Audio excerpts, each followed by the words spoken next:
অভাবে যারা স্বভাব নষ্ট করে না ভাই, একটা কথা মনে রাখবেন, তাদের স্বভাব সারা জীবনও ভালো হবে না। আজকে হয়তো আপনি অভাবে করে আপনার স্বভাবটা নষ্ট করতেছেন, কালকে আপনার অভাবটা যখন পূর্ণ হবে তখন আপনি হাজার চেষ্টা করলেও আপনার স্বভাব পাল্টাতে পারবেন না।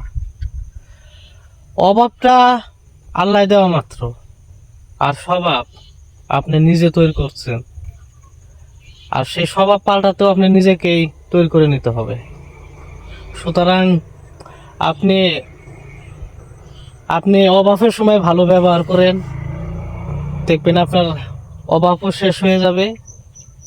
সুতরাং আপনার টাকা পয়সা, ধন দৌলত কোনো কিছুরই অভাব পড়বে না। আমার আল্লাহ আপনাকে সবই দেবে। হ্যাঁ।